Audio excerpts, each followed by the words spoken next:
Clara Whitcomb dropped the bucket the moment she heard her name. Not because the rope slipped, not because she was startled. She dropped it because in 22 years of hauling water under a Virginia sun, 22 summers of being useful to everyone and precious to no one, not a single soul at Mercy House had ever said, "Clara Whitcomb," as if it were attached to something real, as if it had weight, as if it mattered. She stood there in the July heat, hands trembling, and understood that her life had just cracked clean in half. If this story moved you, friend, subscribe to this channel, hit that bell, and follow Clara all the way to the end. Drop your city in the comments below. Let me see just how far this story has traveled. The summer of 1817 came to Virginia like a punishment. By the time July settled over Mercy House, the well rope had worn 2 raw lines across Clara Whitcomb's palms, and she had stopped noticing them. Pain, like most things at Mercy House, became ordinary if you let it. You learned to carry it quietly the same way you learned to carry the buckets, without complaint, without slowness, and without looking up to see whether anyone noticed how heavy they were. Nobody noticed. That was the arrangement. Clara understood it the way she understood most things, not because anyone had explained it, but because the truth of a place has a way of soaking into a person. Over 22 years, the way July heat soaks into dry wood, slow, complete, and permanent. She had been brought to Mercy House as an infant. She had grown up between its walls, learned to read in its dim hallway by firelight, learned to sew in its drafty workroom, and learned above all else that the surest way to survive a place like that was to make yourself indispensable. So she hauled the water, she mended the linens, she kept the younger children from scratching each other bloody, and she helped Mrs. Pike tally the house ledger every Sunday evening, because Mrs. Pike's arithmetic was poor and her pride was worse, and Clara had long since learned not to point out the difference. "Clara." Mrs. Pike's voice came from the porch like a crack of dry wood. "You are slow this morning." "I am not slow, ma'am. The well rope is fraying." "Then you ought to have told me." "I told you in May, ma'am." The silence that followed was the particular kind that meant Mrs. Abigail Pike had heard her and had no intention of acknowledging it. Clara hoisted the second bucket and kept moving. The July sun pressed down on the back of her neck like a flat iron. Children cried in the shade of the oak at the far end of the yard. Somewhere in the house, a baby was coughing. Clara was 22 years old and had never, not once in her memory, woken up in the morning and thought about what she wanted. She had not understood, until very recently, that this was something people did. She was halfway across the yard when she heard the carriage. It came from the main road. Not fast, not dramatic, but steady and deliberate. The kind of pace that belonged to a man who knew exactly where he was going and had no particular anxiety about getting there. The wheels were well oiled. The horse was a good one. Clara noticed these things without meaning to, because 22 years in a house that barely scraped by had taught her to read the quality of a conveyance the way other people read weather. This was not a charitable visitor. Charitable visitors came in dusty gigs and worn-out coats, carrying Bibles and baskets of last year's preserves, and they always spoke to Mrs. Pike first, and looked at the children second, and never looked at Clara at all. Clara was too old to inspire charitable feeling. She was simply labor. This man stepped down from the carriage in dark linen that said money without shouting it, and he wore no hat against the July heat, which Clara took to mean he was either stubborn or distracted. He was tall. His jaw was set in a way that did not suggest cruelty, but suggested that he had not come here to be trifled with. He looked across the yard, and his eyes found her without hesitation, as if he had been told exactly where to look. "Clara Whitcomb," he said. The bucket hit the ground. Water spread across the dry dirt and vanished into it, and Clara stood there with her hands open at her sides and felt something she could not immediately name move through her chest. Not joy, not fear, but something older and stranger than either. It was the feeling of being seen. It was entirely unfamiliar. "That is my name," she said when she could speak. "I know." He walked toward her unhurried, and as he came, Mrs. Pike descended from the porch with the speed of a woman who had spent 30 years making sure she was first in every transaction that crossed her threshold. "Mr. she started. "Harrow." he said without looking at her. Nathaniel Harrow, attorney at law, Richmond. He did not stop walking until he was close enough to address Clara directly, and then he stopped. Miss Whitcomb, my name is Nathaniel Harrow. I have been looking for you. Mrs. Pike inserted herself between them with the practiced ease of a woman who had made a career of inserting herself. Clara is occupied, sir, and I'm afraid Mercy House does not receive. Mrs. Pike. He said her name the way a judge might not unkindly, but with a finality that made further speech feel ill-advised. I am not here to receive anything. I am here to deliver. He reached into the leather case at his side, drew out a document folded in thirds, and held it toward Clara. This is a letter of legal notification.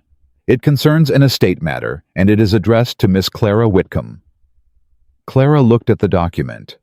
She looked at him. Nobody sends me letters, she said. Someone did. Mrs. Pike reached for the document. Nathaniel's hand did not move. That letter, he said pleasantly, is not addressed to you. The silence stretched. Clara reached out and took the letter. Her hands were still wet from the spilled bucket. She felt the wax seal press against her thumb, a real seal with a lawyer's mark, and the absurdity of holding something so formal nearly made her laugh. She did not open it. Not yet. What does it say? She asked. It says, Nathaniel replied, that you are no longer here by necessity. Mrs. Pike's voice climbed. Clara is a ward of this house. She has obligations, she has duties, she has an arrangement with Mercy House that had, Nathaniel said. He turned to look at Mrs. Pike for the first time, and something in his expression made the older woman take one involuntary step backward. Miss Whitcomb is 22 years of age. She was never your property, Mrs. Pike. She was a child in your care, and children grow. Whatever arrangement you believe you hold over her, it ended the moment she came of age. If you have documentation suggesting otherwise, I will be delighted to review it with you in a Richmond courtroom. Mrs. Pike's mouth opened, closed. Clara stared at Nathaniel Harrow and felt the world rearrange itself around her in a way she did not entirely trust. You should explain yourself, she said carefully. From the beginning. He did. He did not make it gentle. She noted that about him later, that he did not reach for false comfort the way most people did when delivering news they thought might break someone. He spoke to her in plain language as if he'd already concluded she was capable of hearing it. Her mother's name was Ruth Whitcomb. Clara had known the name, but nothing attached to it. No face, no voice, no scent.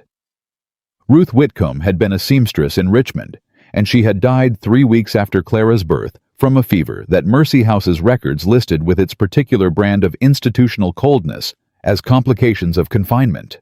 Her father's name was Colonel Elias Fairborn. Clara had not known that name. Fairborn, she repeated. The Fairborns, of Fairborn Hall. The same? She looked at Nathaniel for a long moment. He was a wealthy man. Yes. And he left my mother to die in a boarding house and left me to grow up here. Nathaniel did not flinch, and she respected that. Yes, he said again. He did. And now he is dead. He died in April. And he found his conscience in the meanwhile. There was a beat. He found his attorney, Nathaniel said carefully. I cannot speak to his conscience. Clara looked down at the letter in her hands. What does the will say? It names you as his legitimate heir. He paused. By blood, not by marriage. The legitimacy was a legal instrument. He had his attorney draw it up before he died and registered it with the county court. It cost him something. The Fairborn family is not pleased. What do I inherit? Land income from the estate. Shipping investment shares 3 separate ventures. A sum in trust. Together at current valuation, enough to make you a woman of independent means. Clara heard the words. She processed them. She held them at a distance the way you hold something that might burn you. And the condition, she said. There's a condition. There always is. His expression shifted something like approval, brief and restrained. Until you reach the age of 25, or until you marry, the estate is held in executorship, administered by the attorney named in the will. You. Me. Clara looked at him for a long moment. She was aware of Mrs. Pike still standing 4 feet away, rigid and silent, running calculations. She was aware of 2 small children who had crept to the edge of the yard to stare. She was aware of the heat and the smell of the dry earth and the rope burn across her palms. She was aware above everything else of a fury rising in her chest that she had no framework for, because she had never in her life been given anything worth being furious about losing. "He knew where I was," she said. "Yes. He knew my name." "He did." "For how long?" Nathaniel's jaw moved. "Some years." "How many years?" He held her gaze. According to his correspondence, at least a decade. Clara turned away from him. She walked 3 steps toward the fence and stood there with her back to both of them, looking at nothing, breathing through a tightness in her chest that she refused to let become tears, because tears were not something she had ever been able to afford, and she was not going to start now, not here, not in front of Mrs. Pike. A decade. He had known for a decade. He had ridden past these roads, conducted his business, attended his county dinners, grown older, and eventually sick, and eventually dying.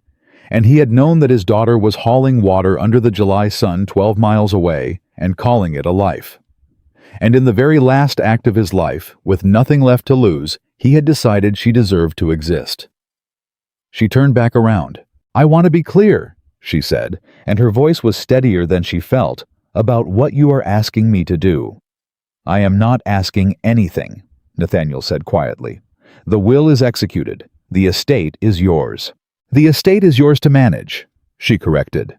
"I am to live in his house under your authority until I turn 25, or until some man marries me and makes the arrangement someone else's business, in exchange for which I receive a sum of money I am not permitted to touch." She tilted her head. "Is that accurate?" A muscle in his jaw tightened. "It is a simplified version." "Is it inaccurate?" He was quiet for a moment. Then, "No."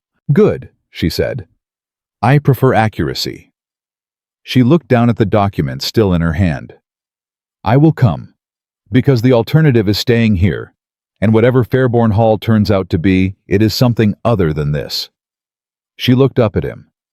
"But I want you to understand something, Mr. Harrow. I am not grateful to a dead man for finally admitting I exist, and I am not going to pretend I am." Nathaniel Harrow looked at her in a way that Mrs. Pike never had, in a way that no visitor to Mercy House had ever looked at Clara, as if he were actually seeing her. Not the orphan, not the ward, not the convenient labor. Her. "You don't have to pretend anything," he said. Mrs. Pike had found her voice again by the time Clara went inside to gather her things. She followed her up the narrow stairs and into the room Clara shared with 3 other girls, and she stood in the doorway and spoke in a low, rapid voice about obligation and loyalty and what the house had provided over 22 years and what people would say, and how Clara's situation was more precarious than she understood, and how a young woman alone with a man like Nathaniel Harrow would find her reputation in ruins before summer's end. Clara folded a second dress and set it in her cloth bundle. "Mrs. Pike," she said without turning around, "in 22 years, have you ever once asked me what I wanted?" Silence. "Have you ever asked me what I thought, what I hoped for, whether I was cold in January, or whether my hands hurt?" She tied the bundle. "You have not, and that is not cruelty. I understand how this house operates, and I hold no particular anger about it. But do not speak to me now about what you've provided. What you provided, ma'am, was survival. And I am not so desperate as to confuse survival with generosity." She picked up her bundle. She walked past Mrs. Pike without looking at her. She walked down the stairs and across the yard and through the gate without looking back, because she had learned very young that looking back at things you'd already decided to leave only made the leaving harder, and she could not afford for this leaving to be hard. Nathaniel was waiting at the carriage. He said nothing when she approached, asked no questions about what had been said inside. He simply reached out and offered a hand to help her up. She looked at the hand for one moment. She was not accustomed to help. She took it anyway.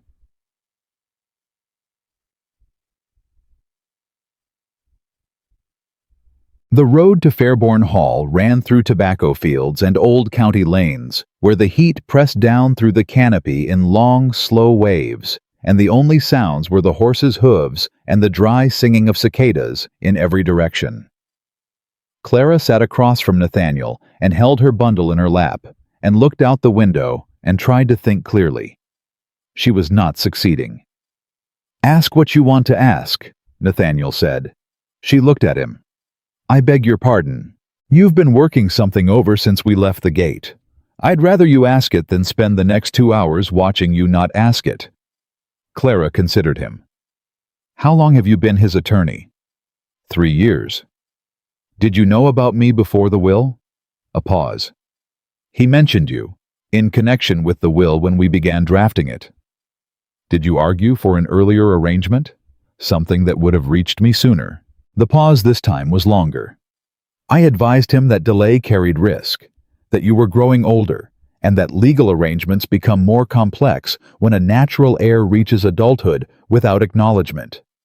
That is a lawyerly answer. It's an honest one. Did you tell him it was wrong, that a man who knew where his daughter was and chose not to go to her was doing something that had a moral dimension, not merely a legal one?" Nathaniel's gaze was steady on her. "I told him that if he was asking me whether a father who left his child in an orphanage was within his legal rights, the answer was yes. And that if he was asking me whether the same man could call himself a good one, the answer was considerably less clear." He paused. He did not ask me again after that. Clara looked back out the window. "That is the most honest thing anyone has said to me about him," she said quietly. They rode in silence for a while. Then Clara said, "What is the house like?" "Large, well-maintained. The estate staff are competent. Mrs. Esther Bell runs the household. She has been there 30 years. She is decent." "And the family?" "He must have had family. A cousin in Maryland. The Fairbourne name is not well loved in this county anymore. His investment stretched thin in his last years, and a number of men here lost money they'd trusted him with. You may find the social reception uneven. I was raised in a charity house, Mr. Harrow. I have never had a social reception at all. That may change. I suspect most things will." She turned to look at him again. "Are you going to teach me the estate, or simply manage it for me, while I sit in a parlor and practice not having opinions?" Something crossed his face, too brief to name. "I am going to teach you the estate," he said. "Every line of it. Because an executor who withholds information from the person whose interest he is meant to serve is not an executor. He's a captor, and that is not what I intend to be." Clara studied him. 22 years of reading people who mostly wanted things from her had given her a particular ability to hear what sat underneath words, the small dishonesty, the courtesy that was actually contempt, the smile that was actually calculation. She heard none of that in him. What she heard instead was someone speaking plainly to her as if she were capable of understanding plain speech. It was remarkable how novel that was. "Then we will get on," she said. He nodded once.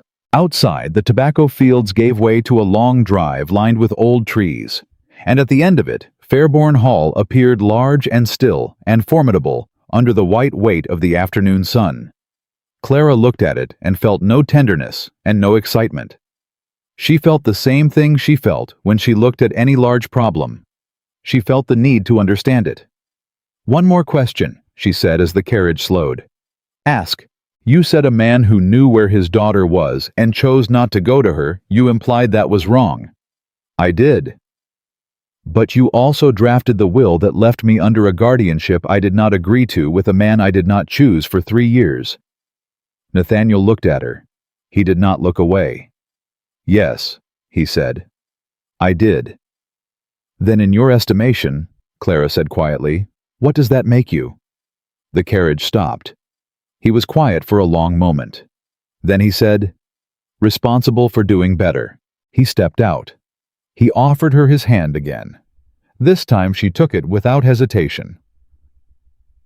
That night, in a room larger than any she had ever occupied, with a window that looked out over the dark Virginia fields, Clara Whitcomb sat on the edge of a real bed and held the letter of notification in both hands and did not open it.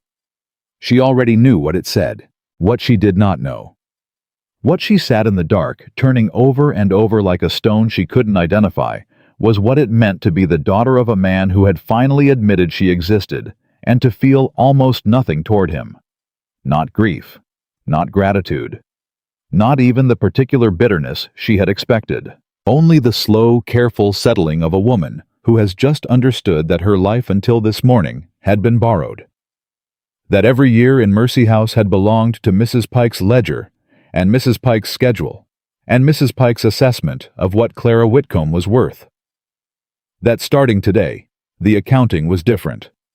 She pressed her thumb against the wax seal. She thought about what Nathaniel Harrow had said in the carriage. Responsible for doing better. She thought, so am I.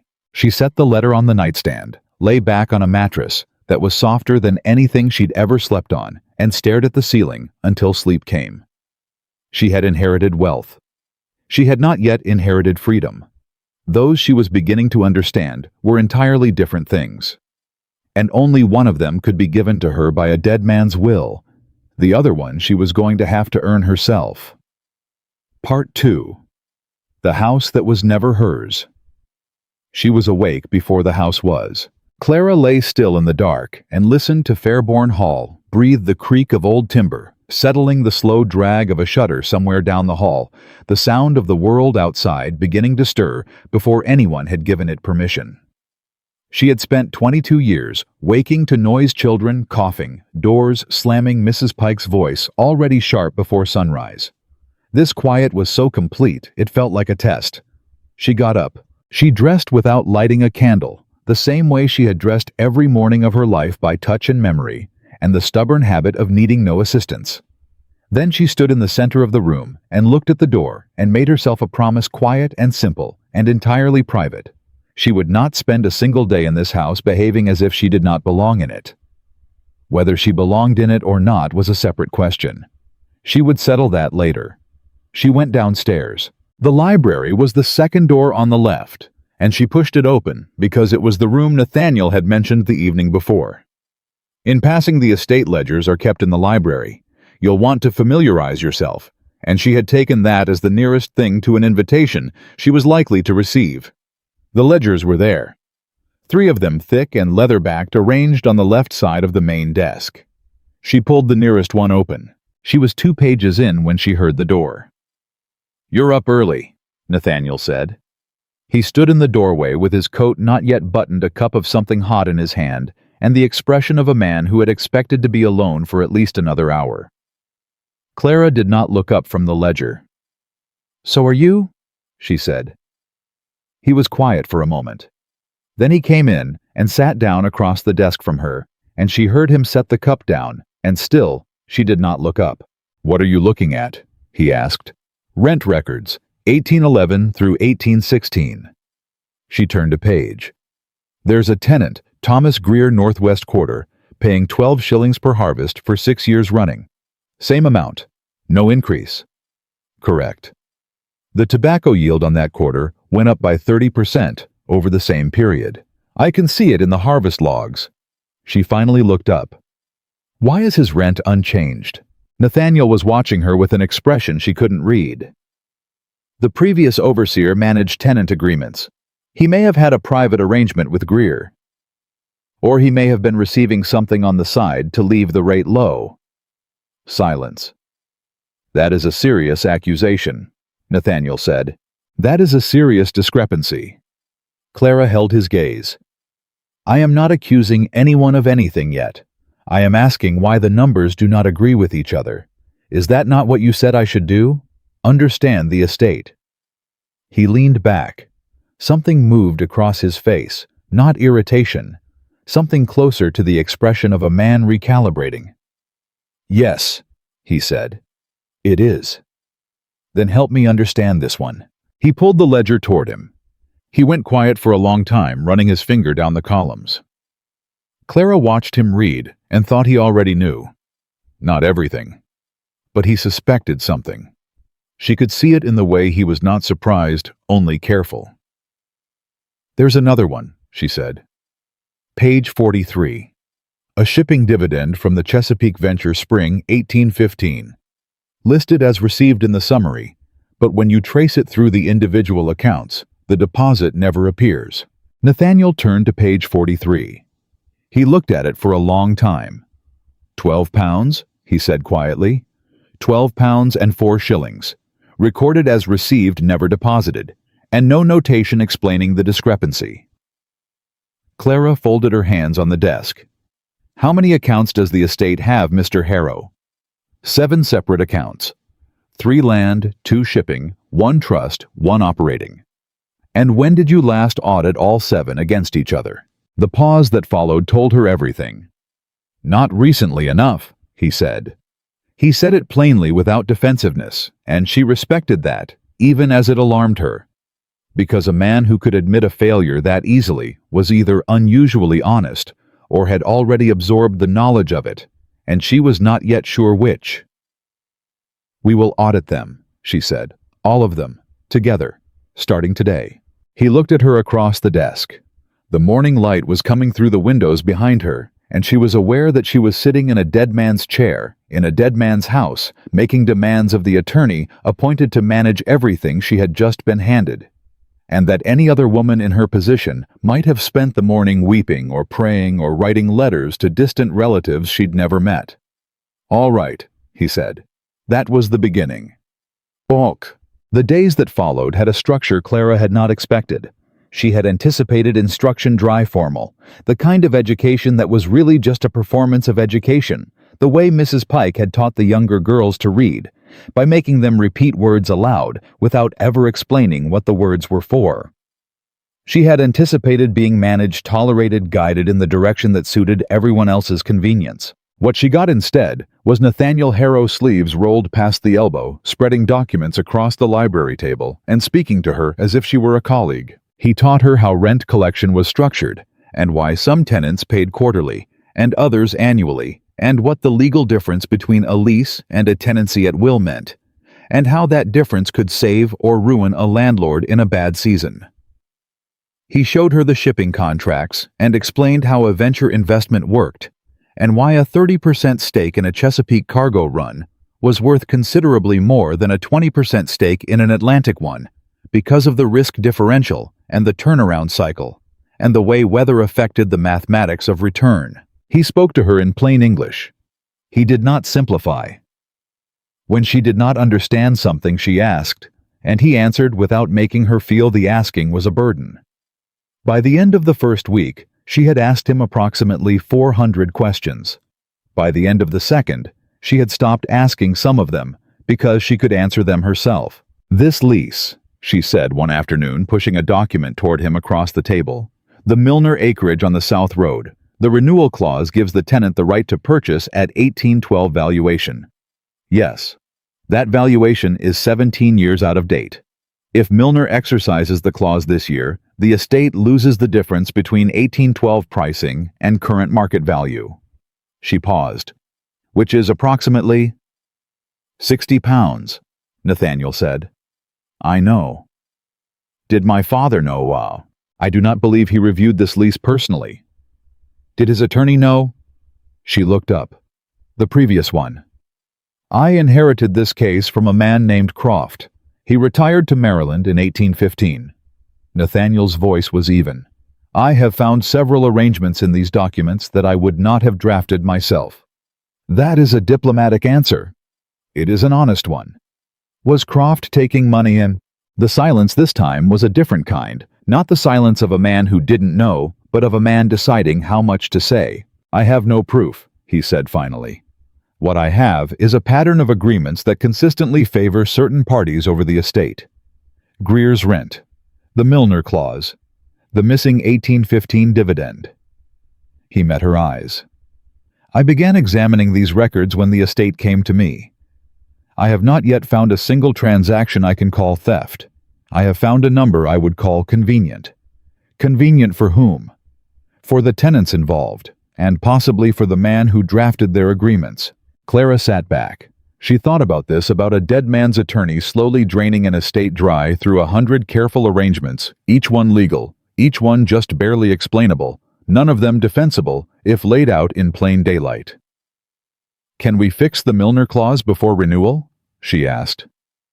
"If we move quickly. The renewal window opens in 6 weeks." He paused. "It will require Milner's cooperation or a legal challenge. Then we move quickly." She stood up, reached for her pen, and began drafting a notation on the lease document. "And I want to ride out to the Northwest Quarter. I want to speak to Thomas Greer myself." Nathaniel looked at her hand, still moving across the paper. "Miss Whitcomb," he said, and something in his voice made her look up. "You have been here 9 days. I am aware. Most women in your position would still be what?" she asked pleasantly. He stopped. "Finding their footing," he said carefully. "I found my footing," Clara said sometime around day 2. "I have been doing arithmetic ever since." She finished her notation and set down the pen. "Is there a reason I should not speak to Mr. Greer?" Nathaniel was quiet for a moment. Then, "No. I will take you tomorrow morning." She nodded. She was already reaching for the next document. From the doorway a voice said, "If the pair of you are going to work through supper again, I'm bringing it in here." They both looked up. Mrs. Esther Bell stood in the doorway with her arms folded and the expression of a woman who had managed Fairbourne Hall for 30 years and had therefore seen everything twice and been surprised by none of it. She was in her late 50s, broad-shouldered, with a face that had been kind so long that kindness had simply become its permanent arrangement. "Mrs. Bell," Clara said. "Miss Whitcomb." Esther's eyes moved to the document spread across the table, then back to Clara with something that might have been approval. "Mr. Harrow, supper in the dining room or in here?" "In here," Nathaniel said. "In here." Clara agreed. Esther disappeared without further comment. But as Clara turned back to the ledger, she heard the older woman pause in the hallway and say very quietly to no one in particular, "Well, that is something." The first time county society came to Fairbourne Hall, it came in the shape of one man on a large horse with a letter of courtesy that was not particularly courteous. Judge Silas Vane arrived on a Thursday afternoon while Clara was in the East Parlor, reviewing the shipping contracts. She heard his voice before she saw him. Loud, self-satisfied, the voice of a man who had spent so long being agreed with that he had forgotten disagreement was a possibility. Nathaniel brought him in. Judge Vane was 60, gray-haired, and carried himself with the careful dignity of a man whose dignity was the primary thing he had to carry. He looked at Clara the way men looked at things they had not expected to find somewhere respectable, with a flicker of adjustment that he tried very hard to disguise as courtesy. "Miss Whitcomb," he said, "I have heard a great deal about you." "I have heard very little about you," Clara said. She rose and offered her hand and watched him decide after a half-second's hesitation to shake it. "Please sit down, Judge." He sat. He looked around the parlor. He looked at the documents on the table. He looked at Nathaniel, who remained standing near the door with his hands behind his back and his expression perfectly neutral. "I wanted to pay my respects," Vane said. "The late colonel was a fixture of this county. His loss is felt." "That is generous," Clara said. "Were you close with him?" "We served together on several civic committees. He was a man of considerable standing." "Yes, I understand he was."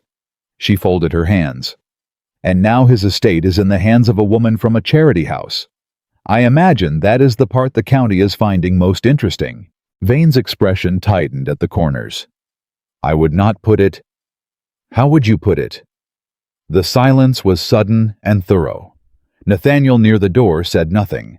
Clara was aware of him saying nothing in a way that felt deliberate. He was not going to step in, and she felt with a clarity that surprised her that she was glad.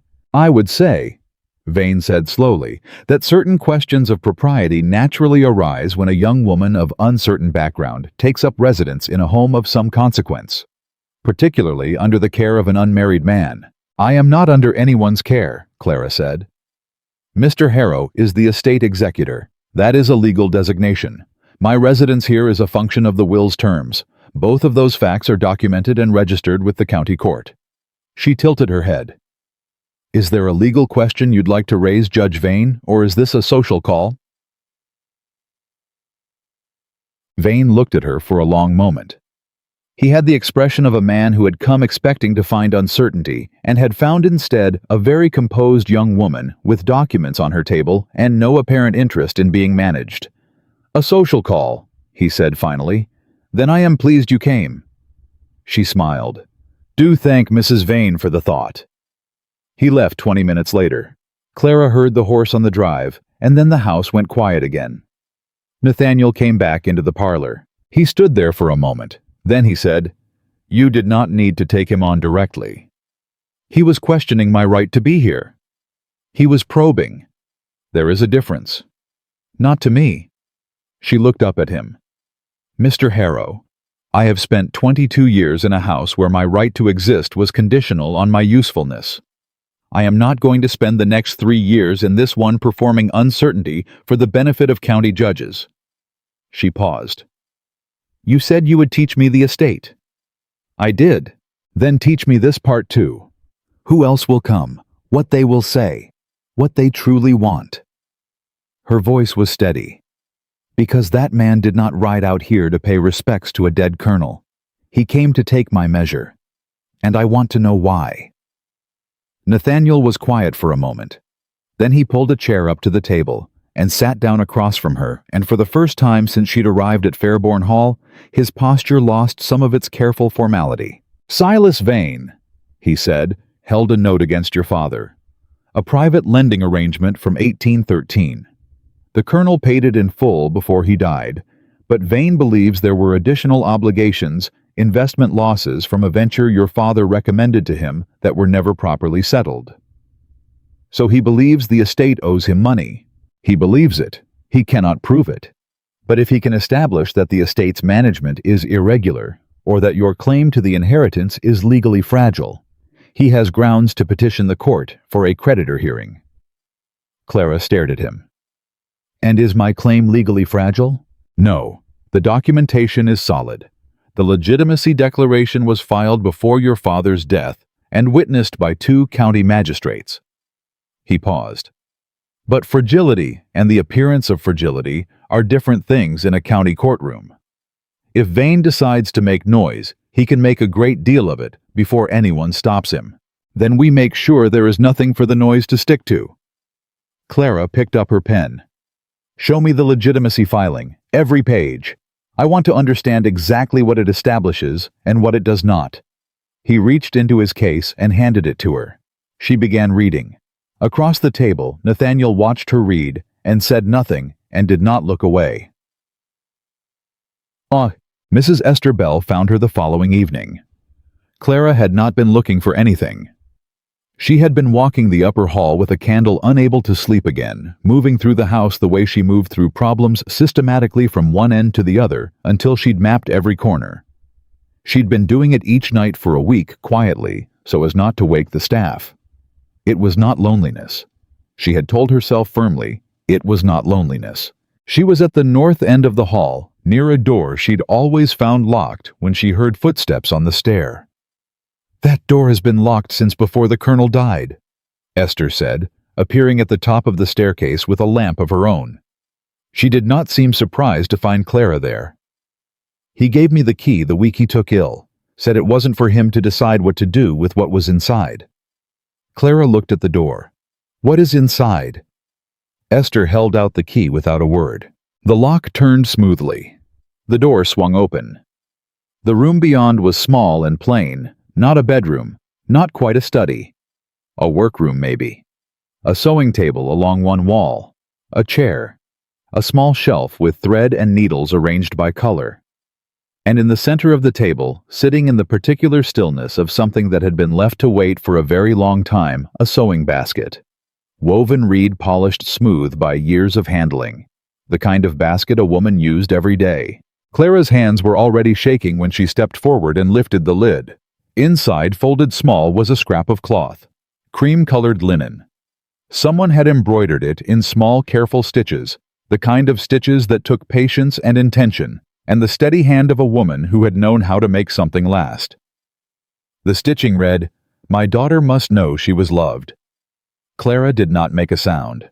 She stood there holding the cloth in both hands and read the words again, and then a third time, because the first two times her brain had refused to absorb them completely. Her mother who had died 3 weeks after Clara was born. Her mother, who had never spoken a single word to her.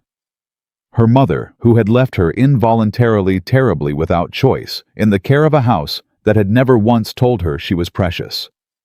Her mother had known. Before she died, Ruth Whitcomb had known she might not survive. And she had taken a needle and thread and a scrap of cloth, and she had left something.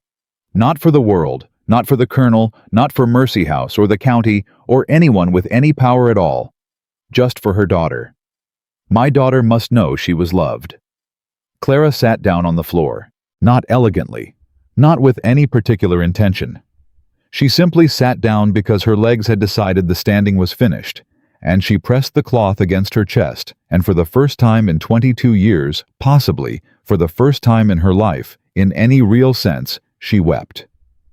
Not for what she had lost. Not for Fairbourne Hall, or the inheritance, or the years at Mercy House. Not even for her father, who had known and chosen distance. She wept because she had spent her entire life believing in some part of herself she never examined directly that her existence had been an inconvenience to everyone involved in it, that she had arrived in the world already surplus to requirements, that the best she could do was make herself useful enough that people would tolerate her presence. And her mother, a seamstress in a Richmond boarding house, young and sick and dying, had used the last of her strength to tell her otherwise. Esther Bell sat down on the floor beside her. She did not speak. She did not offer comfort in words, because she was a woman who understood that some kinds of grief needed quiet more than they needed language. She simply sat and put one broad, warm hand over Clara's and stayed. After a long time, Clara said, "Did you know her?" "Your mother." Esther's voice was careful. "I knew of her. The colonel spoke of her once. Near the end." A pause. He said she had the kind of goodness that didn't make noise about itself. Clara pressed her lips together. "He left me in an orphanage for 22 years, she said. "He did. And he spoke well of her." "He did." "That is the most contemptible thing I have heard yet about him." Esther was quiet for a moment. Then she said very quietly, "He was a coward, Miss Whitcomb. Most cruelties come from cowardice, not wickedness. That doesn't make them smaller. But it means there was no great malice in what he did, just a man who was afraid of what it would cost him and chose over and over to let someone else pay the price instead." She paused. "Your mother paid it. You paid it. And he spent the last few years of his life knowing that, which is why this door has been locked since 1813, and why that basket has been sitting on that table untouched." Clara looked down at the cloth in her hands. "She was real," she said. "Very real. She was a person. She had hands. She had a voice. She had opinions about thread color, because look at this. She kept the colors in order. She was the kind of person who kept things in order." Clara stopped, pressed her hand flat against the basket. "I know nothing about her. I know her name, and I know she sewed, and I know she died, and I know she loved me, and that is the whole of what I have." "It is more than nothing," Esther said. "Yes." Clara's voice was rough. "It is more than nothing." She sat there for a long time on the floor of a room she hadn't known existed, holding a message 22 years old, and let herself be the daughter of Ruth Whitcomb in the dark. She let herself be grieved, and found, and claimed, and broken all at once, because no one was watching except an old woman who had the decency to treat her grief as a private thing. When she finally stood, her back ached and her eyes were swollen, and she felt scraped hollow in a way that was, she realized, not entirely unpleasant. Like a room after a long winter finally opened to spring air. She folded the cloth with great care and put it in her pocket. She would not leave it here. It had waited long enough. "Mrs. Bell," she said as they moved into the hall. "Miss, you said the colonel gave you the key the week he took ill." She turned to look at the older woman. He said it wasn't for him to decide what to do with what was inside. That's right. But he never came himself. No, Esther said. He did not. Clara looked at the closed door for a moment. Then she turned and walked back down the hall toward her room, and her footsteps were steadier than they had been an hour before, and her spine was straight, and the cloth in her pocket pressed against her hip like a hand. She had inherited wealth. She had not yet inherited freedom. But she had just inherited something she had not known was waiting for her in a locked room at the end of a hall, the certainty finally that she had been worth keeping. That somewhere in the brief and painful arc of her mother's life, she had been the thing worth holding on to. She had not been rescued. She had not been saved. She had been remembered. And in the morning, she was going to sit back down at that table and read every document in that estate until she understood every line of what had been taken from her from both of them, and then she was going to figure out exactly what to do about it. That was the promise she made herself in the dark corridor of Fairbourne Hall, 22 years after a woman with steady hands and an eye for color had loved her into existence and then left her to find her own way there. She intended to arrive. The invitation arrived on a Monday, written in ink so dark it looked like a warning. Mrs. Dorothea Ashwell requested the pleasure of Miss Clara Whitcomb's company at dinner on the following Saturday, and the phrasing was so perfectly calibrated between courtesy and command that Clara read it 3 times before she was certain it was neither. She set it on the library table and looked at Nathaniel. She knows, Clara said. Everyone knows. He was already standing, already reading the letter over her shoulder, and his voice had the particular flatness of a man working to keep his concern from becoming alarm. Dorothea Ashwell makes it her business to know everything that occurs in this county within 48 hours of its occurring. And the dinner is a test. He straightened. She will invite 12 people who have already formed their opinions about you, and she will give them 2 hours and good wine to express those opinions while you sit across the table from them. And if we decline, then she has her answer without needing to ask the question. Refusing reads as guilt or fear. He paused. Or both. Clara looked at the letter again. She thought about Mrs. Pike's parlor, the way every gathering there had been a small theater of power, where the person who controlled the room controlled everything that happened in it. She had watched Mrs. Pike run those rooms for 22 years. She had watched, and she had learned. I will go, she said. Nathaniel's jaw tightened. Miss Whitcomb, I will go, she said again. And I need a decent dress. Esther Bell found a dress. It had belonged to a cousin of the Colonel's who had visited twice and left it behind deep blue cotton, high-waisted clean lines, nothing that announced itself too loudly.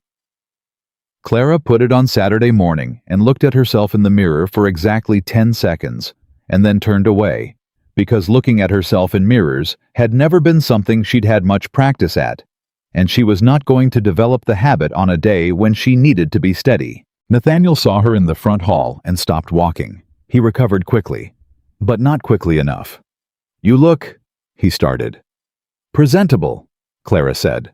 I know. Shall we go?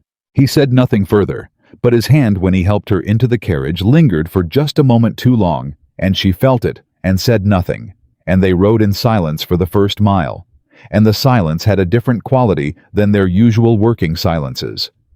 It was the kind of silence that was aware of itself. Tell me who will be there, she said, because silence like that was not something she could afford tonight. He told her. 12 guests, as expected. Judge Vane and his wife, the judge, already positioned as Clara's most vocal skeptic in county circles. 2 merchant families who had done business with the Fairbourne estate and whose opinion of the new arrangement was at best cautiously hostile. A minister who would be watching for impropriety with the dedicated attention of a man who had made propriety his profession. And Mrs. Ashwell herself, widow 60, the kind of woman who had outlived 3 husbands and emerged from each bereavement wealthier and more formidable than before. She respected your father, Nathaniel said, in her fashion. She lent him social cover when the investment losses started and people began to talk. That is worth something in this county. Does she know what he did about my mother, about me? She knows the broad shape of it. And her opinion? He was quiet for a moment. Dorothea Ashwell's opinion of most things is determined by whether or not those things are useful to her. Clara looked at him. Then I need to be useful. Or, he said carefully, you need to make her understand that attacking you would be costly. That is the same thing, Clara said. Usefulness and deterrence are the same thing. I learned that at Mercy House. She looked out the window. Mrs. Pike never protected a child out of love. She protected the ones who were worth protecting because losing them would have cost her. Nathaniel was quiet. You speak about that place, he said after a moment, the way soldiers speak about campaigns, like you mapped every danger in it before you were old enough to name them. I was old enough. I simply wasn't big enough to do anything about them. She turned back to look at him. That has changed. Ashwell House was lit from every window when they arrived, and Clara could hear voices before the door opened. Nathaniel walked in beside her. Not ahead, not behind beside her, and she noted that and held it. The room stopped when she entered. Not all of it. Not dramatically. But there was a perceptible shift, a slight adjustment of posture around the room, the way water shifts when you drop something into it. Clara felt 12 pairs of eyes, and kept her own moving calm, finding each face and holding it for just long enough to establish that she had looked and was not troubled by what she found. Mrs. Dorothea Ashwell came forward to greet her. She was exactly as Clara had imagined. Tall, silver-haired, dressed in a way that said wealth, without needing to say it twice, with eyes the color of river water, and the expression of a woman who had spent 40 years deciding things. Miss Whitcomb, she said. I have been curious about you.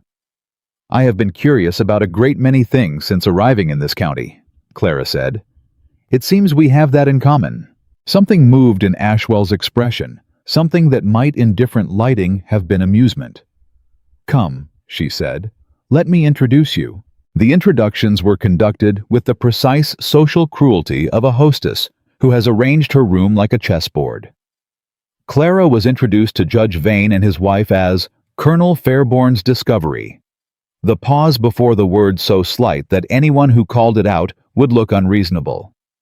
She was introduced to the merchant families as the young woman come to manage the Fairborn accounts, which implied she was doing so unsupervised and which she could see the merchants file away with interest. The minister shook her hand and said he would pray for her situation, which required a level of response she chose not to provide. She smiled. She was gracious. She held her wine and did not drink it because she needed every faculty she possessed to be operating without impediment. Dinner was served. The questions began before the soup was cleared. Were you educated? Asked the minister's wife, with the bright, false interest of a woman who has been waiting the whole of the appetizer course to ask. I taught myself to read in a hallway, Clara said. I found that sufficient motivation. Your mother, began Mrs. Vane, and then caught herself. Your mother's family. Were they from Virginia? My mother was from Richmond. She was a seamstress. She had excellent hands. Clara looked directly at Mrs. Vane. She died when I was 3 weeks old. I did not have the opportunity to know her well. The table absorbed this. It must be strange, said one of the merchants, a wide man named Bellows, with the easy authority of someone who had never needed to work for a room, managing a property of this size, for a young woman, without formal training. Mr. Bellows, Clara said pleasantly, can you tell me the current quarterly yield on tobacco per acre in the northwest quarter of the Fairborn estate? Bellows blinked. I beg your pardon. I thought not. She picked up her fork. I can. I can also tell you the deviation from the 3-year average and the reason for it, and what adjustments have been made to this season's lease agreements to account for it. She smiled at him. Formal training is one way to learn something. Paying close attention is another. The table went quiet. Bellows reached for his wine. It was Judge Vane who recovered first. He set his knife down with the deliberate care of a man making a legal argument. Mr. Harrow, he said, addressing Nathaniel directly and not Clara. You have been with the estate, 3 months now? You must find it an interesting arrangement, guiding a young woman through the complexities of estate management. Miss Whitcomb requires very little guidance, Nathaniel said. His voice was even. She is the most thorough reader of accounts I have encountered in 15 years of practice. Quite. Vane's smile did not reach his eyes. Though one does wonder in a practical sense how much of the decision-making is truly independent. A young woman new to property advised by an experienced attorney. The line between guidance and governance can become blurry. The word landed exactly where Vane had aimed it. Clara felt the room shift again. She felt the attention of 12 people recalibrate not toward her, but toward the implication hanging over her. The question beneath the question, is she real or is she a puppet? Is she the owner or is she the face on someone else's arrangement? She set down her fork. She stood up, not with drama, not with agitation. She simply stood, and the room went so quiet that the candles seemed louder. Judge Vane, she said. You visited Fairbourne Hall 3 weeks ago. You were kind enough to express concern about the estate's management. Vane's eyes narrowed. I was simply... You were probing, she said, using Nathaniel's word back to herself because it was the accurate one. I understand why. You hold a grievance against the estate. That is your right. But I want to address the suggestion you have just made in front of this table because it is a suggestion that will travel far beyond this room if I allow it to sit unchallenged. She looked around the table. 12 faces. 12 different varieties of attention. The Milner lease on the South Road contained a renewal clause priced at $1812 valuation. That clause, had it been exercised without adjustment, would have cost this estate £60 in below-market transfer. Mr. Harrow identified it as a problem. I identified the mechanism. We corrected it together. The revised lease was signed 2 weeks ago. She paused.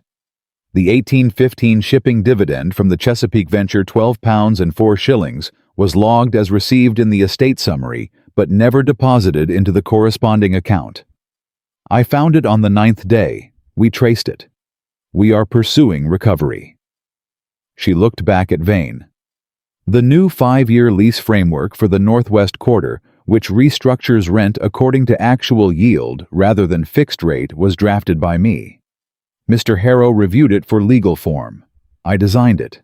The room was absolutely silent. I was poor Judge Vane. Her voice did not rise. It did not need to. I was not empty. Vane's face had gone the particular color of a man who has miscalculated. Mrs. Ashwell at the head of the table had not moved. Her expression was unreadable. Her eyes were entirely focused on Clara, and they had been for the last 30 seconds with the concentrated interest of a woman witnessing something she had not expected. Bellows cleared his throat. Mrs. Vane studied her plate. The minister appeared to be reconsidering his earlier offer of prayer. Clara sat back down. She picked up her fork. The soup was excellent, Mrs. Ashwell, she said. Mrs. Ashwell caught her alone after dinner when the men had separated, and the women had been ushered into the sitting room with tea and the particular social performance of pretending the dinner table had not just happened. She sat down beside Clara with the directness of a woman who was done with pretense for the evening. Your mother, she said quietly. I knew of her. Clara went still. Colonel Fairbourne was not discreet about his private life. Ashwell continued. Not in those years. He was charming in the way that charming men are, which is to say that he was effective at making women feel seen until it became inconvenient for him that they were.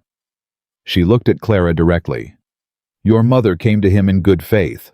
I want you to know that someone in this county knew that. Clara held the woman's gaze. Did you tell him that what he did was wrong? I told him he was a fool. Ashwell's voice was dry. He agreed. It did not change his behavior. But you maintained his social standing. I did. Why? Ashwell was quiet for a moment. Then, because I was a widow with a contested estate of my own, and your father's social standing shored up mine, and I made a calculation that I have thought about with some regularity since. She paused. I am not telling you this to ask forgiveness. I am telling you because you are going to need to navigate this county for the next several years, and it will be useful to you to know which people in it are capable of honest accounting. Clara looked at her.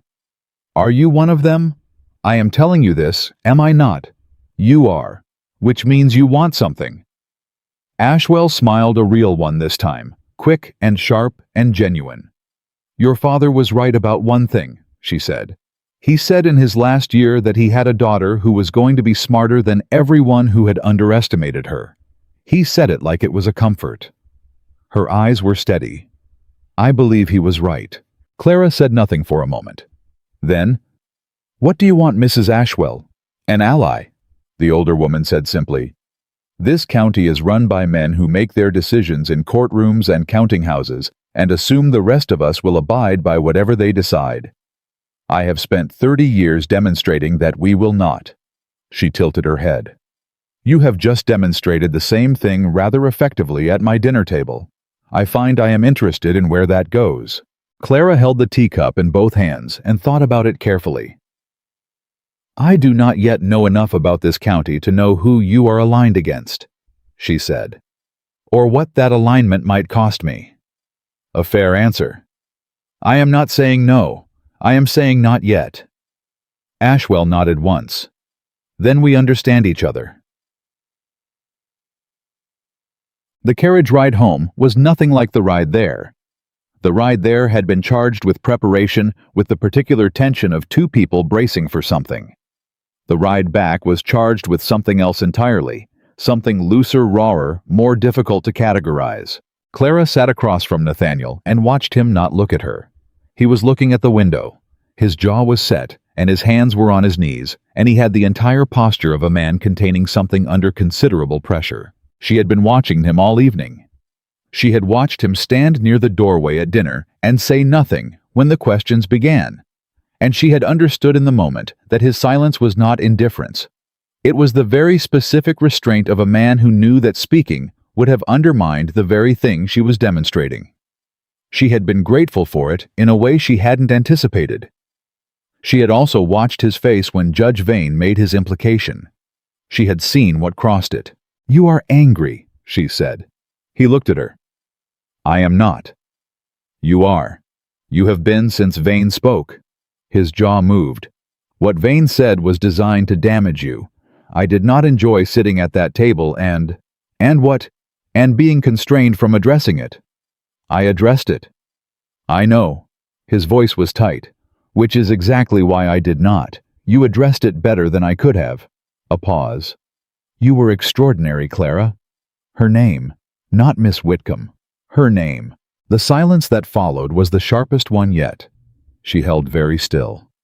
He seemed to realize what he'd said, approximately 1 second after he'd said it, because something in his expression shifted, not retreat exactly, but the very careful stillness of a man who has just stepped onto uncertain ground and is assessing whether it will hold.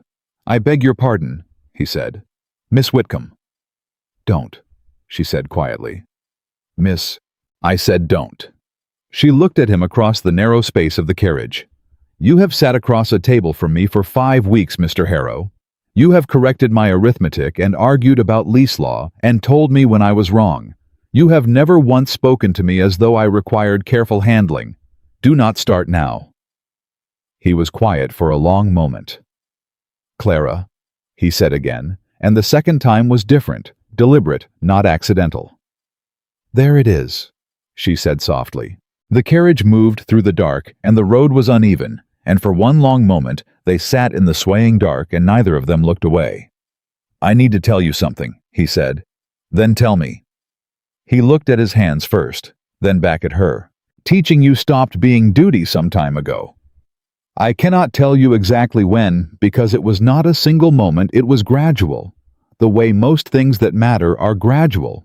Until one day I was sitting across that table looking at the way you read, and I understood that I was not waiting for the morning because of the accounts. He stopped. Started again.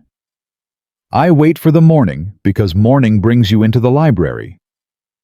Clara heard it. Heard all of it. Sat with it for 3 full seconds. Then she said, I know. He blinked.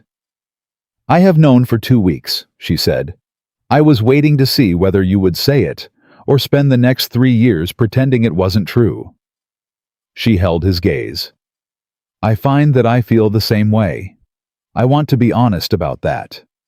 You have earned my honesty. He reached for her hand. She let him take it. For one moment, one long suspended, completely still moment, they sat in the moving carriage with their hands joined, and the Virginia dark outside, and the entire preceding 5 weeks settling around them, like something finally landed. Then Nathaniel let go.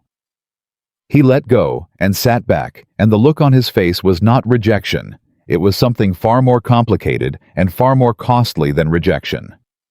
It was a man making a decision that hurt him in real time and making it anyway. I cannot, he said. Her voice was very quiet. I know what I feel, Nathaniel. So do I. That is precisely the problem. He looked at her steadily. While I hold authority over your estate, while there is one document in that library with both our names on it, one in which my signature carries legal weight over yours, any affection between us can be characterized as coercion. It does not matter what is true between us. What matters is what can be claimed. He paused. I will not let the world take what you feel and call it my leverage. The silence that followed was the heaviest one yet. Clara sat with it. Let it settle through her. She was angry. She could feel the anger hot and clean, but she was also beneath the anger something she hadn't expected. Something that felt uncomfortable, like respect. You are serious, she said. Completely. You would set aside, she stopped, began again. You would sit across that table every morning knowing what you know and say nothing, and maintain distance, he said. Yes. For how long? Until it is no longer a legal question. Until you hold your own authority without my name attached to it. He met her eyes. Then what you choose is freely chosen. And your choice, whatever it is, will be yours alone. No one can call it debt.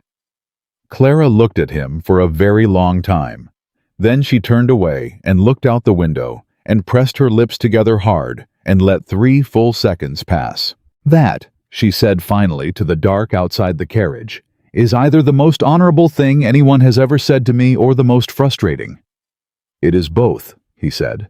I am aware. And if I think you are wrong, you are welcome to tell me so. I think you are wrong. She turned back. Her voice was steady. I think you are treating my feelings like something fragile that needs protecting, and I have never in my life asked anyone to protect my feelings. I can carry them myself. I know you can. His voice was very quiet. This is not about what you can carry, Clara. This is about what I am willing to let be used against you. He paused. They were already at that table tonight looking for any crack in your foundation. I will not hand them one. She heard the truth in it. She heard it clearly, and it did not make her less angry, but it made the anger a different shape, not at him, but at the fact of a world in which a woman's feelings could be weaponized, in which the way a man held her hand could become ammunition in a county courtroom. A world in which even love required legal consideration before it could be expressed. She had known that world her entire life. She had simply not expected to run into it here. And what do you propose? She asked. I am going to contact a solicitor in Richmond, he said. I am going to restructure the estate arrangement so that you hold direct administrative authority. Independent oversight, your signature on contracts, your name as the primary account holder. He paused. I will remain executor in name for the legal protection it provides, but the practical power transfers to you. She stared at him. The will specifies. The will specifies that an executor manage the estate. It does not specify the form that management must take. I have reviewed the language. He held her gaze. There is room. You would do this. She said it carefully, not as a question, but as something she was testing for its actual shape. I am going to do this, he said. Not because you are stepping away. No. But because what you feel must be the freest thing about you. His voice was rough and quiet and completely certain. And right now it isn't. And that is something I have the power to change, so I will change it." The carriage came to a stop. Fairbourne Hall was dark except for one lamp in the library window that Esther Bell had left burning the way she always did, so the house wouldn't look empty when they came home. Neither of them moved for a moment. Then Clara said, "I think you should know that what you just said has not changed what I feel." "I know," Nathaniel said. "It has changed how I see you." He looked at her. "Not less," she said quietly. "More." She stepped down from the carriage without his hand. "Good night, Mr. Harrow." "Good night, Miss Whitcomb." She walked into Fairbourne Hall and stood in the front hall in the dark and pressed her back against the closed door and breathed. She was furious.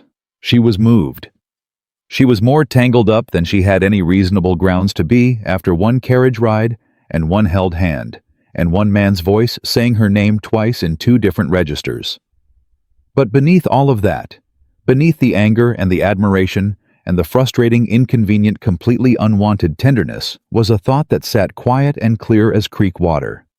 He was going to give her back her own name, not because he was leaving, not because he didn't want her, because he did. And because he understood better than anyone she had ever met that wanting someone was not a reason to make them smaller.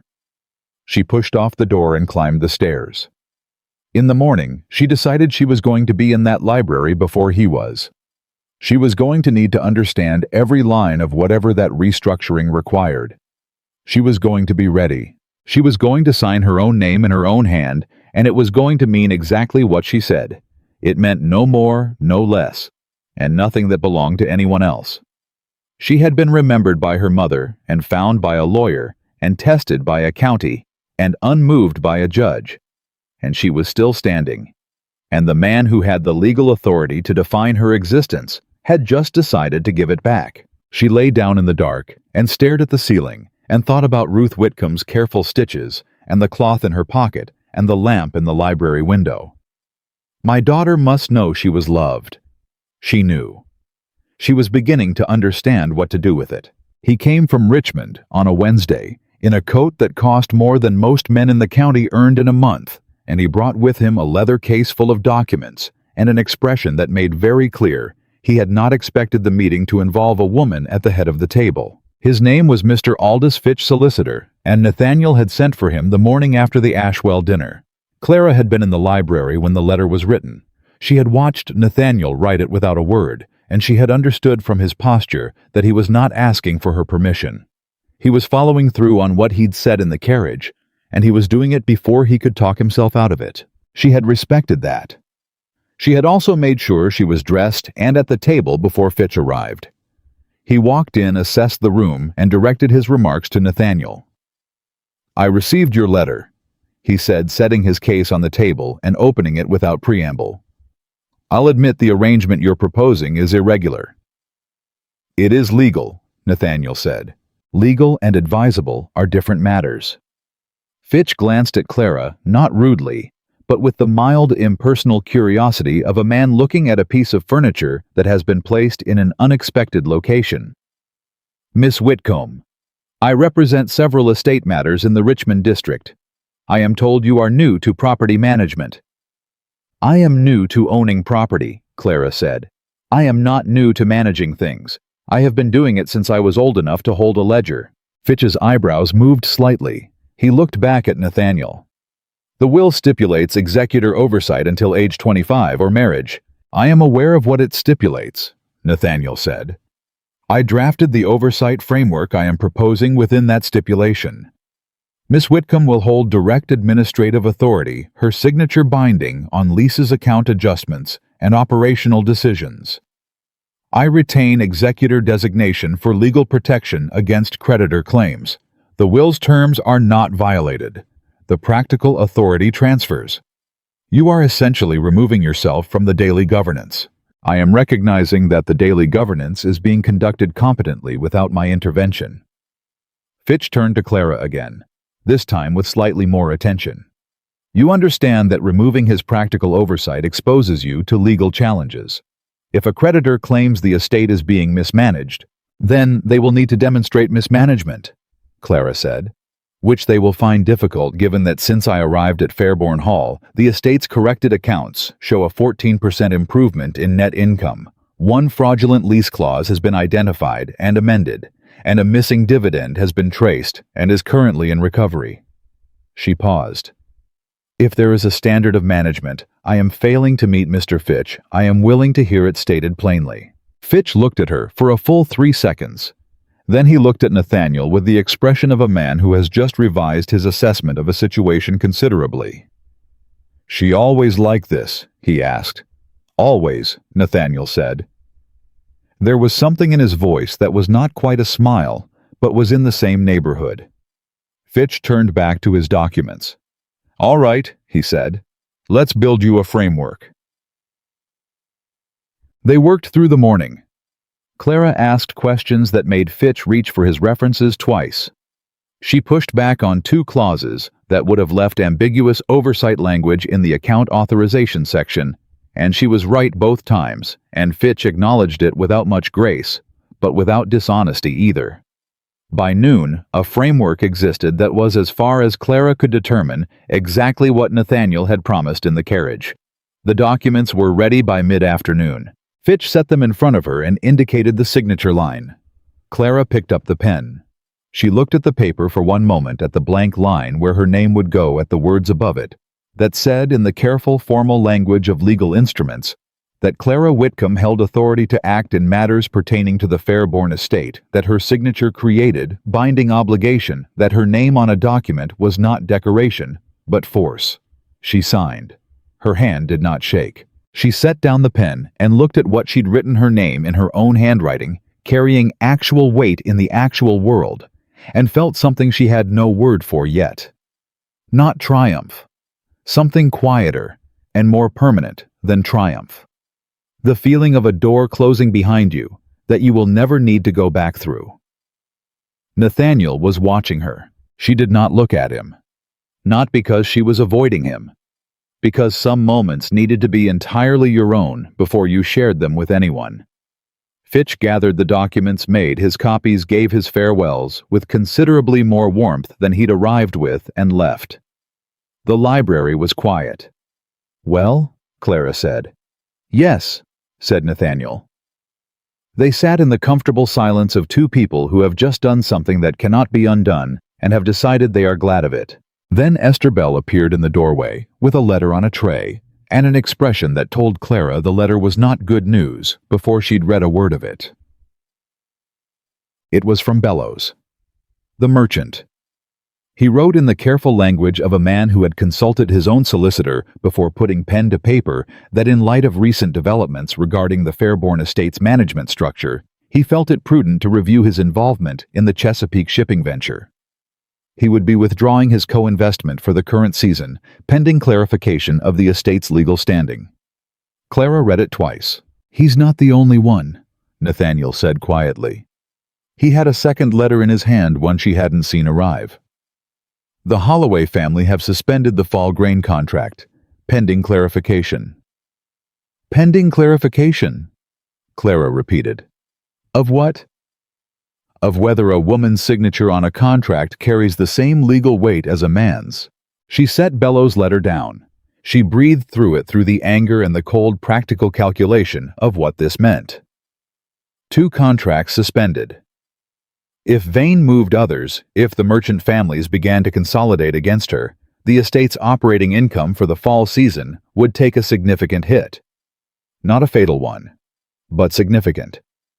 "They are testing the signature," she said. "Yes." "They want to see if the signature holds. If I fight for it or fold." "Yes." She looked at Nathaniel. "Then I don't fold." He nodded slowly. "There is something else." He held out the second document, not the Holloway letter, but something behind it. Something official. "This came from the county courthouse this morning, before Fitch arrived." Clara took it. She read, Judge Silas Vane had filed a formal petition with the county court challenging the validity of the estate restructuring on the grounds that the executor arrangement violated the spirit of the original will and that the current management of Fairbourne Estate constituted in his assessment an irregular and potentially exploitable situation requiring judicial oversight. He was requesting a formal hearing. He was requesting it in 2 weeks. Clara set the document flat on the table. She was quiet for exactly long enough to think it through clearly, and then she said, "He has been planning this since the dinner. He had the petition ready. He was waiting to see whether I would restructure the arrangement. When Fitch arrived this morning, Vane's man was watching the drive. Someone in this house is reporting to him. Or someone on the road. It doesn't matter." Nathaniel leaned forward. "What matters is that we have 2 weeks to prepare a response, and you will represent the estate at the hearing." He was quiet. She saw it before he said it. She saw it in the way he set his hands flat on the table, the particular posture of a man preparing to say something difficult. "If I appear at that hearing as your advocate," he said, "Vane will argue that my presence proves his point, that the estate is functionally under my governance, regardless of the paperwork. He will say I am the attorney who restructured the arrangement for his own convenience and is now defending it for the same reason." He paused. "He will make it about me, and if it's about me, it stops being about you. So I go alone. Not alone. I will be there, but I cannot be the one speaking." He held her gaze. "Clara, you stood up at that dinner table and made 12 people reconsider everything they thought they knew about you. You did it in 4 minutes without a single note in front of you. A dinner table is not a courtroom." "No," he said. "It is harder, and you managed it." He leaned slightly forward. "The hearing is yours. I will prepare you for every argument Vane can make, every question, every challenge, every legal instrument he might reach for. We will go through all of it. But when you walk into that room, you walk in as the owner of Fairbourne Estate, not as the executor's ward, not as the Colonel's unfortunate discovery." His voice dropped slightly. "As yourself, because that is who this is really about." Clara looked at the petition on the table. She looked at Bellow's letter. She looked at the neat, careful signature she had put on her own documents that morning. "All right," she said. "Then we start tonight." They worked for 12 days. Nathaniel turned the library into a preparation room and ran her through every scenario he could construct. He played Vane. He played the county magistrate. He played the hostile observer and the skeptical witness. And once memorably he played a version of himself, the attorney who had restructured the arrangement and cross-examined her on her own motivations until she lost her patience and told him exactly what she thought of the exercise, which was accurate and not entirely flattering, and he accepted it, and they moved on. He was merciless in preparation and entirely fair about it, and she understood that the mercilessness was the point. Every question that stung now would sting less in the courtroom. Every argument she couldn't answer in the library was an argument she could build before the hearing date. She got better. She could feel herself getting better, not more polished, but more precise, sharper at the place where language met truth. On the 13th night, when the candles were low and the accounts were spread across the table for the 100th time, Esther Bell brought tea and stood in the doorway and looked at the two of them with an expression that was equal parts admiration and concern. "You need sleep," she said. "In the morning," Clara said. "You said that last night." "I meant it last night too." Clara looked up. "Mrs. Bell, you have been at Fairbourne Hall for 30 years. "I have." "Did you ever appear before the county court?" Esther blinked. "I beg your pardon?" "In any capacity. As a witness, a claimant, anything." "No. I know." "Did you ever want something from this county that you had a right to, that they made you argue for?"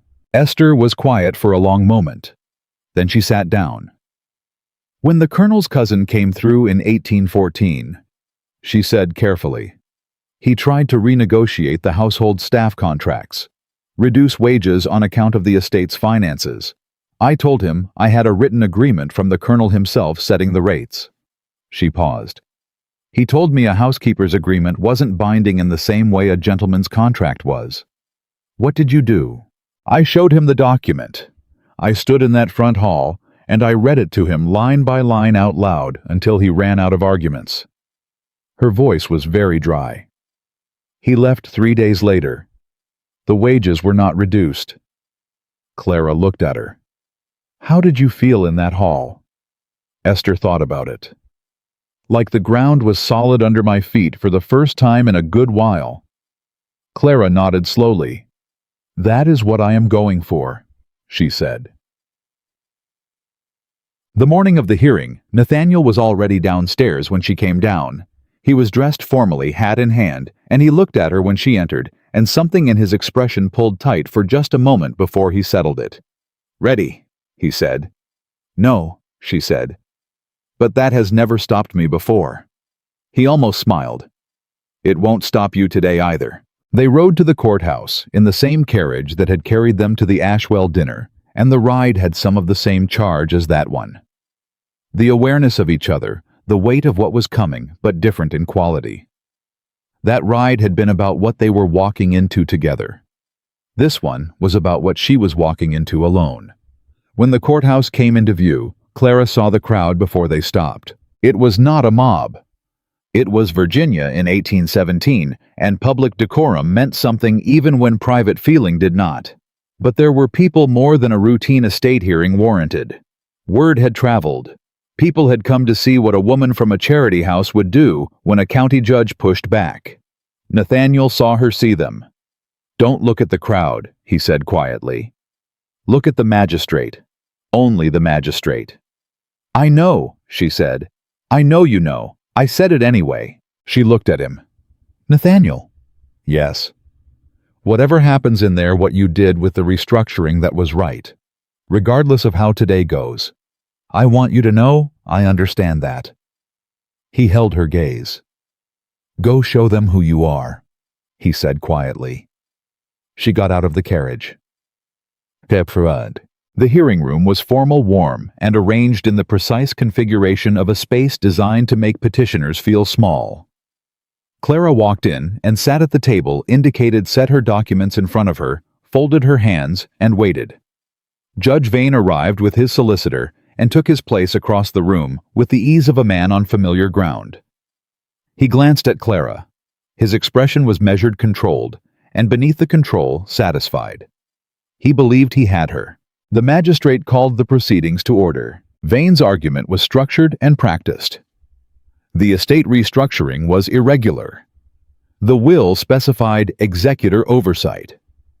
The practical transfer of authority to an untested young woman of uncertain background, he used that phrase twice.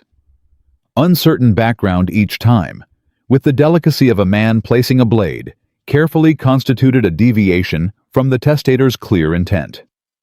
Furthermore, the financial decisions undertaken since Miss Whitcomb's arrival had not been reviewed by independent oversight. Furthermore, the arrangement between an unmarried female heir and her unmarried executor raised questions of undue influence that the court was obligated to consider. Undue influence. Clara heard it and felt something go very cold and very clear inside her. He was using Nathaniel against her. He was taking the fact of a man who had tried to protect her freedom and turning it into the weapon he needed. The magistrate looked at her. Miss Whitcomb, your response. She stood. She did not look at her notes. She looked at the magistrate. The Milner lease amendment, she said. Registered 3 weeks ago. My signature. It recovers £60 in below-market transfer that would have been lost under the original clause. I will present the before and after documentation. She laid it on the table. The 1815 Chesapeake dividend recovery, £12 4 shillings. Traced, documented, currently in legal recovery. My signature on the correspondence. She laid that down. The Northwest Quarter lease restructuring, new 5-year framework. Rent adjusted to actual yield. Projected increase in estate income over the 5-year term, £42 minimum. She laid that down. The estate income since my arrival net of the suspended contracts that Mr. Vane's social campaign has produced shows a 14% improvement over the equivalent period under previous management. She looked directly at Vane. The suspended contracts, I would note, were suspended not because my management is inadequate, but because 2 merchants decided to wait and see whether a county judge could invalidate a woman's legal signature, which is itself a question I would like this court to address. The room was quiet. The magistrate looked at the documents. Then a door opened at the side of the room, and Clara heard a voice she had not expected to hear, and every careful preparation she had made for 12 nights in a library hit something she had not planned for. Mrs. Abigail Pike walked into the room. She was dressed in her Sunday coat. She had been coached. Clara could see it in the way she held herself, slightly too upright, slightly too composed for a woman who was naturally rigid rather than careful. Someone had told her what to say and how to say it. Vane stood. "With the court's permission, I have a witness who can speak to Miss Whitcomb's background and fitness for—" "I know her," Clara said. Every head turned. "Mrs. Pike ran Mercy House for 30 years, Clara said, addressing the magistrate directly. "I lived there for 22 of them. There is nothing Mrs. Pike can say about my background that I cannot confirm or contest from my own experience." She paused. "I would simply ask the court to note that Mrs. Pike's primary interest in this matter is that my absence from Mercy House has created a labor gap she has not yet filled. She may find that relevant to evaluating her testimony." Mrs. Pike's composure cracked at the edges. Vane said sharply, "That is an unfounded characterization." "Is it?" Clara turned to look at Mrs. Pike directly. "Mrs. Pike, how many hours per week did I work at Mercy House?" Silence. "Did I receive wages?" More silence. "Did I receive anything beyond room and board in 22 years of labor?" Mrs. Pike's mouth opened, closed. "The court can draw its own conclusions," Clara said quietly, and turned back to the magistrate. She was not shaking. She realized distantly, more still than she had ever been in her life, the stillness of someone standing exactly where they are supposed to be, doing exactly what they came to do. "I was poor. I was raised without advantage, without connection, without any of the resources that the men in this room have used as the baseline assumption for what makes a person fit to manage their own affairs. I learned accounts in a charity house hallway. I learned law from a man who treated me as capable of understanding it.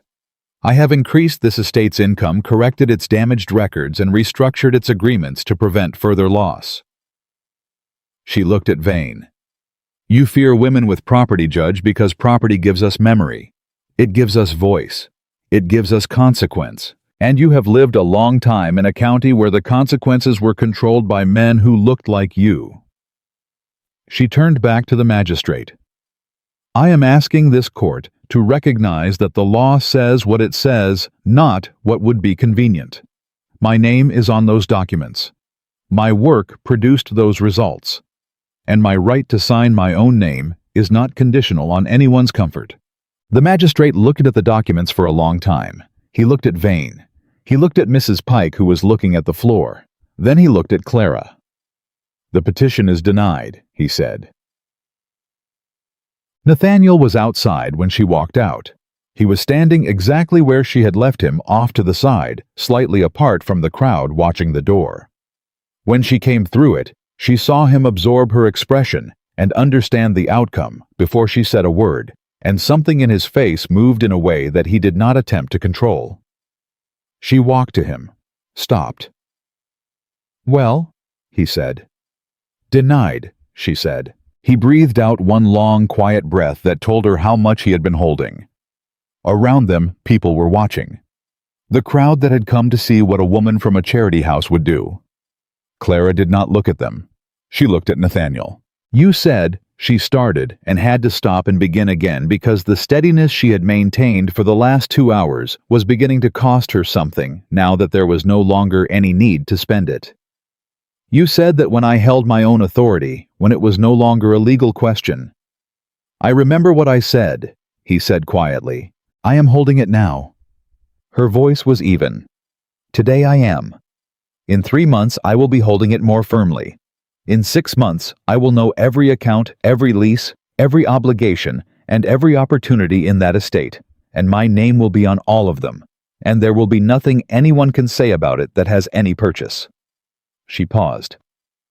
"You told me to come to you after that. If I chose to." He looked at her steadily. "I did. Then I am telling you now in advance so you can stop pretending you don't know the answer." Her voice didn't waver. I will come to you. Not because I owe you anything. Not because you found me or taught me or restructured a legal document on my behalf. But because you looked at me across a table every morning for weeks and spoke to me like someone worth speaking to, and I have been short on that my entire life, and I know the value of it better than most. She paused. I want you to know what you are waiting for, so you are not waiting in the dark. Nathaniel looked at her for a long moment. The crowd was around them, and the Virginia summer was pressing down on everything, and behind them the courthouse stood exactly as it had before, unmoved as courthouses tend to be. 6 months, he said. 6 months, she agreed. Then I will wait, he said simply. She nodded once. She turned toward the carriage. Then she stopped, turned back. Nathaniel. Yes. Thank you. For the document. For making my name mean something, before I had to prove it meant something. She held his gaze. I will not forget that. She turned away before he could answer, and she walked to the carriage, and she climbed in without assistance. And she sat with her hands in her lap, and looked out the window as the courthouse fell behind them, and let the afternoon settle through her, like something finally over. She had won legal recognition. But what she had really won was simpler and older and harder to name. She had walked into a room where a man with power had tried to make her small, and she had stood up straight and stayed large, and the room had had to rearrange itself around her rather than the other way. She pressed her hand flat against the cloth in her pocket. My daughter must know she was loved. Ruth Whitcomb's daughter knew, and she was only getting started. 6 months is long enough to change most things. It was long enough for the Northwest Quarter tenant rents to be restructured and paid without dispute. Long enough for the Chesapeake dividend to be recovered in full with interest after Nathaniel filed the appropriate legal correspondence and the shipping house in question discovered that the new signatory on Fairborn estate accounts was not the kind of woman who accepted delays gracefully.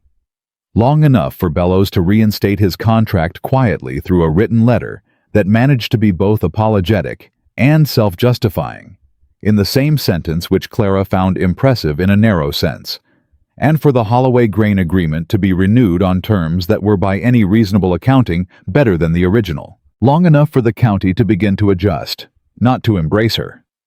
Clara had no illusions about embrace, but adjustment was real. When she rode into town now, the looks she received were different from the ones she'd gotten in July. Less speculation, more calculation. People were deciding what kind of asset she was. That was fine. She understood assets. She had been assessing them for 6 months, and she knew how to work with what she had. She was at the estate's income ledger one October morning, cross-referencing the fall harvest figures against the projected yield she'd drafted in August when Esther Bell came in with a letter. Clara looked at the seal. Maryland, the Fairborn cousin. She opened it. She read it twice the way she read everything twice, and then she set it flat on the table and sat with it for exactly the amount of time it took her to understand what she felt about it, which was not. She discovered fear. Bad news, Esther asked. Predictable news. Clara looked up. The cousin in Maryland is filing a challenge to the legitimacy declaration. He's arguing that the documentation was irregular and that the registration process was improperly witnessed. She paused. He's also arguing that any woman whose estate has been restructured in the manner mine has away from executor oversight and toward independent management, demonstrates precisely the kind of instability that should disqualify a legitimacy claim. Esther stared at her. He cannot. He can try. Clara folded the letter. The registration was witnessed by 2 county magistrates and filed before my father's death. The documentation is solid. Nathaniel will say the same thing. She reached for her pen. I am going to write to him now. And then I am going to finish these harvest figures because the Maryland cousin is not more important than the fall accounts. Esther watched her begin writing. You are not frightened, the older woman said. I was frightened in July, Clara said without looking up.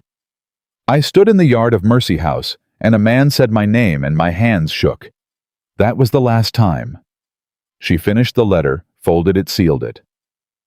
You cannot threaten someone with losing what they've already proven they can keep. Esther took the letter. At the door, she stopped. "Your mother," she said quietly, "would have been very proud of you." Clara kept her eyes on the ledger. "I know," she said. "I carry that." She rode to Mercy House on a Thursday. She had been planning it for weeks, not with dread exactly, but with the careful deliberateness of someone approaching something that required all of them to be at their best. She went alone. She did not tell Nathaniel until the night before, and when she told him, he looked at her the way he had taken to looking at her in these 6 months, steady, warm, and entirely restrained, honoring what he'd promised, and said simply, "Do you want company?" "No," she said. "This one is mine." He nodded. "I know." Mercy House looked smaller than she remembered. Not diminished, just correctly sized. She had spent 22 years in a place that had filled her entire world, and it turned out to have ordinary dimensions when seen from the outside of it. Mrs. Pike was in the front parlor. Clara was shown in by a girl of about 12 who looked at her with the particular combination of curiosity and wariness that Clara recognized from her own childhood, the expression of a child who has learned not to trust new arrivals until their intentions are established. Mrs. Pike stood when she entered. Her face went through several things in rapid succession: surprise, calculation, and finally a settled composure that was, Clara had to admit, impressively professional for a woman who had just been outmaneuvered in a county courtroom 2 months prior. "Miss Whitcomb," she said. "Mrs. Pike." Clara sat down without being invited to. "I'll be brief. I've reviewed the operational funding for this house against the terms of the original county charter.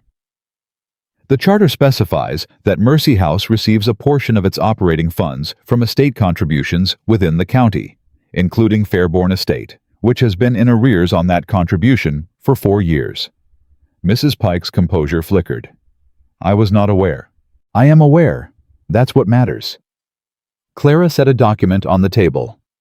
"I am reinstating the Fairborn contribution at a rate 60% higher than the arrears figure to account for the gap." She paused. "The funding comes with conditions." Mrs. Pike looked at the document.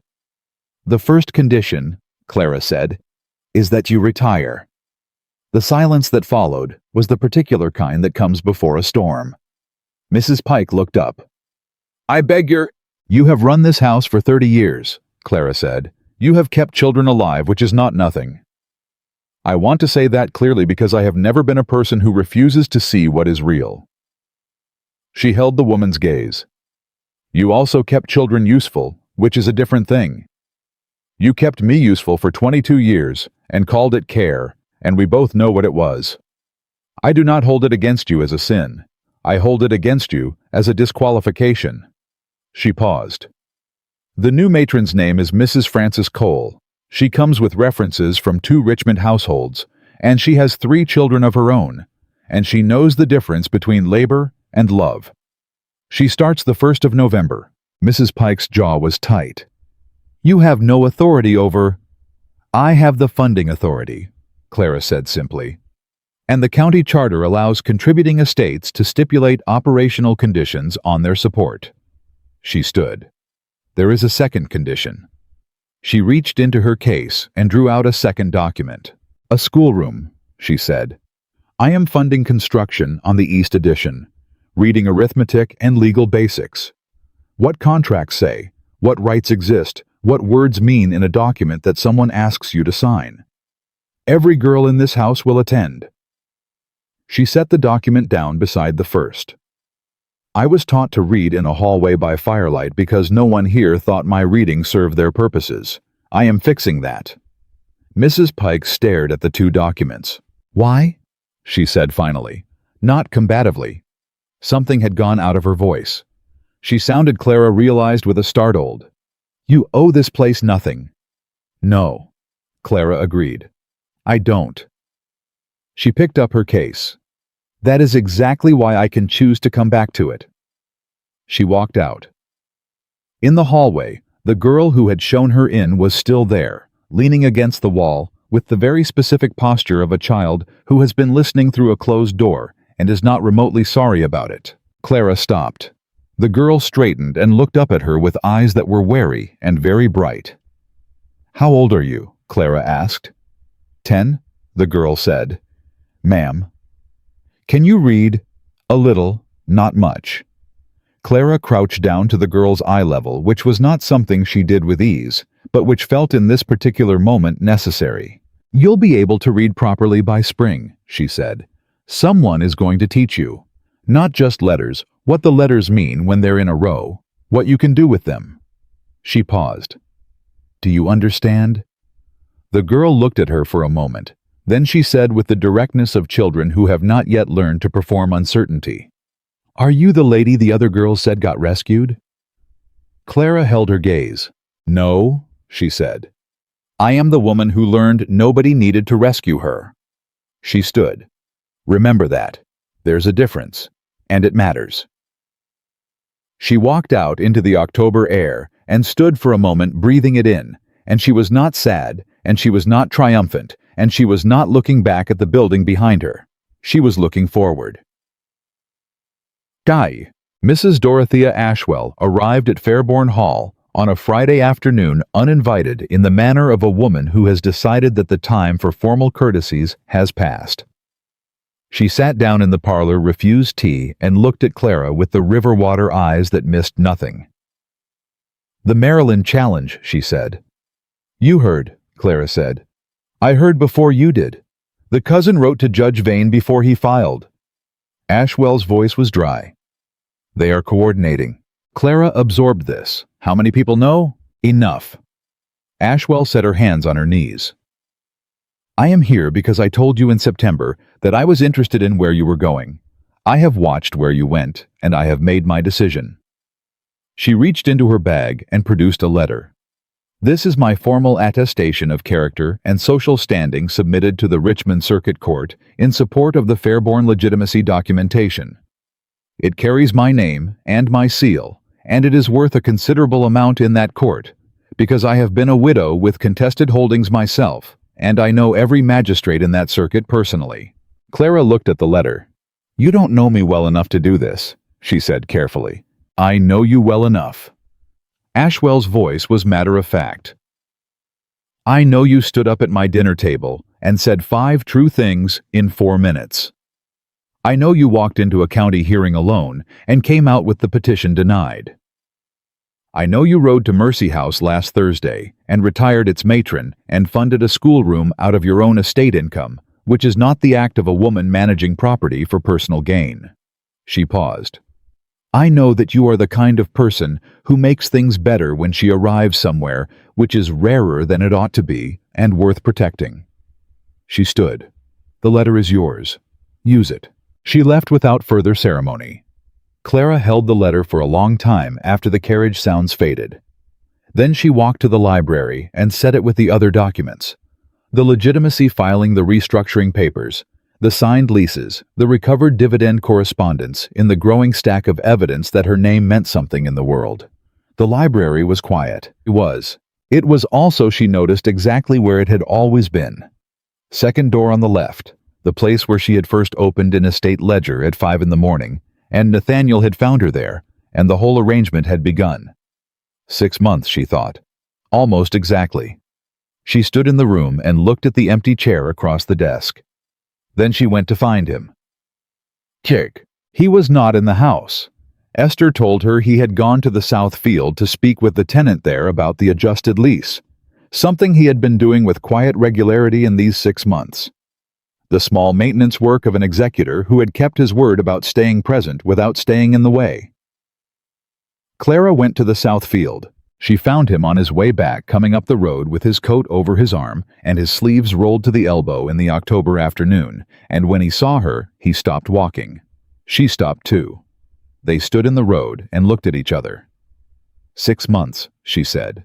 He was very still. Yes. I have been counting. So have I. She walked toward him.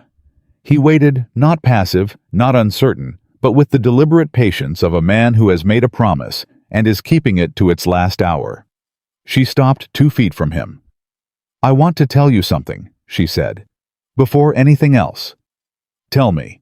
In July, when you stepped out of that carriage and said my name, I dropped the bucket. She held his gaze.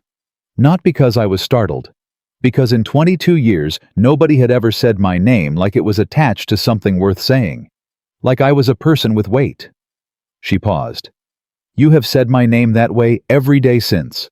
In the library, in the carriage, in that courthouse yard. Every single time. Her voice was steady. I want you to know that I noticed, that it mattered, that it is one of the things I will not forget about this year regardless of what happens next.